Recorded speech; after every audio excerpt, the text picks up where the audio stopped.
पुराने और पवित्र यरूशलेम में लीहाई नाम का एक नबी अपने परिवार के सामने खड़ा था। उसकी आवाज में श्रद्धा और कृतज्ञता भरी हुई थी। वो उस विशाल दया और आशीर्वाद के बारे में बात कर रहा था जो भगवान ने उसे और उसके प्रियजनों को दिया था। लीहाई ने अपनी उस कठिन यात्रा के बारे में बताया जो परीक्षाओं और कष्टों से भरी थी, लेकिन हमेशा ईश्वरीय इच्छा शक्ति द्वारा निर्देशित थी। उसका परिवार ध्यान से सुन रहा था। उनके चेहरों पर आश्चर्य और आशा की भावनाएं एक साथ दिखाई दे रही थीं।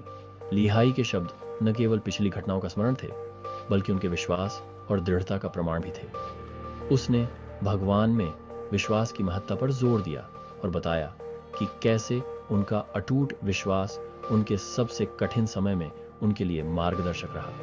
यरूशलेम के खंडहरों के बीच यह क्षण विश्वास, परिवार और ईश्वरीय मार्गदर्शन की एक मार्मिक याद दिलाता है। लीहाई का हर शब्द गहन ज्ञान और असीम प्रेम से भरा हुआ था और उसके परिवार ने अभूतपूर्व शक्ति और सांत्वना का अनुभव किया। यरूशलेम के खंडहर न केवल इतिहास के साक्षी हैं, बल्कि विश्वास और आशा के प्रतीक भी हैं।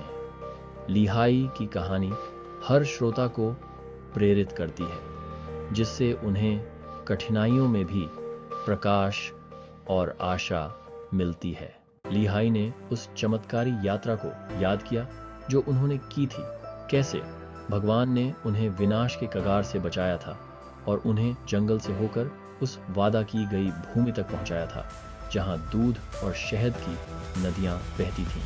वो अपने परिवार के साथ उन कठिनाइयों पर विचार कर रहा था जिनका उन्होंने सामना किया था और उस ईश्वरीय हस्तक्षेप पर जिसने उन्हें बचाया था। जब वो अपने बेटों से बात कर रहा था तो उसने उन्हें उन पलों की याद दिलाई जब वे सही रास्ते से भटक गए थे और उसके बाद उन्हें किन परिणामों का सामना करना पड़ा था। उसने उन्हें इन सीखों को याद रखने, वफादार और आज्ञाकारी बने रहने की सलाह दी ताकि वे भगवान के आशीर्वाद प्राप्त करते रहें और अपनी पिछली गलतियों को न दोहराएं।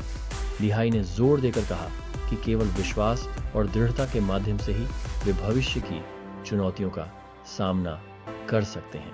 उन्होंने तारों के नीचे प्रार्थना की, भगवान के मार्गदर्शन और सुरक्षा के लिए आभार व्यक्त किया। उसने उन्हें पानी के रास्ते उस खतरनाक यात्रा की याद दिलाई और बताया कि कैसे भगवान ने उनके जीवन को बख्शा और उन्हें सुरक्षित रूप से उस वादा की गई भूमि तक पहुंचाया। लीहाई ने इस भूमि को भगवान द्वारा सभी भूमियों में से चुना हुआ घोषित किया, एक ऐसी जगह जहां भगवान ने उसे और उसके वंशजों को हमेशा के लिए आशीर्वाद देने का वादा किया था। लीहाई प्राचीन काल का एक नबी अपने लोगों के सामने खड़ा था। उसका दिल विश्वास से भरा हुआ था। उसने भविष्यवाणी की कि केवल वही लोग इस वादा की गई भूमि तक पहुंच पाएंगे जो भगवान के मार्गदर्शन में चलेंगे, उनके दिव्य हाथों द्वारा निर्देशित होंगे। उसने घोषणा की कि यह भूमि स्वतंत्र भूमि होगी, स्वतंत्रता और न्याय की एक पवित्र जगह होगी। यह एक ऐसी जगह होगी जहां विश्वासी स्वतंत्र रूप से पूजा कर सकेंगे, जहां धर्मी लोग फलेंगे, फूलेंगे। खेतों पर सुनहरी धूप उन आशीर्वादों का प्रतीक थी जो भगवान के मार्ग पर चलने वालों का इंतजार कर रही थी। जब लोग जंगल में यात्रा करते हैं तो वे विश्वास की यात्रा पर निकलते हैं, उस वादा की गई भूमि की तलाश में। यह भविष्यवाणी आशा की किरण थी, स्वतंत्रता और न्याय की भूमि के लिए ईश्वरीय योजना का प्रमाण थी। लीहाई की भविष्यवाणी केवल भविष्य की एक झलक नहीं थी, बल्कि यह विश्वास और साहस का आह्वान थी। उसके शब्दों ने उसके लोगों को प्रेरित किया, उनके भीतर की आस्था और दृढ़ संकल्प को जगाया। हर कदम मायने रखता था, हर पद चिन्ह ईश्वरीय वादे में अटूट विश्वास का प्रतीक था। तस्ता लेकिन उन लोगों पर दुख आएगा जो इज़राइल के पवित्र व्यक्ति को भूल जाते हैं। उनका घमंड उन्हें बिखराव और पीड़ा की ओर ले जाएगा। मसर हाइंड मेरे प्यारे बच्चों, अपनी नींद से जागो, खुद को उन जंजीरों से मत जकड़ो जो शाश्वत पीड़ा का कारण बनती हैं। लीहाई ने उन्हें धार्मिकता का कवच पहनने की सलाह दी, उनसे एकजुट रहने और विद्रोह का एक साथ विरोध करने का आग्रह किया। उसने उनके लिए अपनी खुशी की कामना व्यक्त की, प्रार्थना की कि वे उसकी सलाह को माने और भगवान में अपना विश्वास बनाए रखें।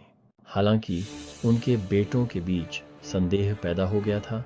उन्होंने नफी के अधिकार और इरादों पर सवाल उठाया। साइट्रॉन्ज लीहाई को डर था कि उनके कठोर हृदय भगवान के क्रोध को आमंत्रित करेंगे, जिससे वे उनकी उपस्थिति से अलग हो जाएंगे। लेकिन देखो, भगवान ने लीहाई की आत्मा को बचा लिया। वो चाहता था कि उसके बच्चे भगवान के नियमों और आज्ञाओं को याद रखें। पाश्चात्य लीहाई की आखिरी इच्छा थी कि वे धार्मिकता का चुनाव करें, इस पवित्र भूमि पर शांति और सुरक्षा से रहें। यह वादा की गई भूमि थी, स्वतंत्रता की भूमि, अगर वे भगवान की आज्ञाओं का पालन करते हैं।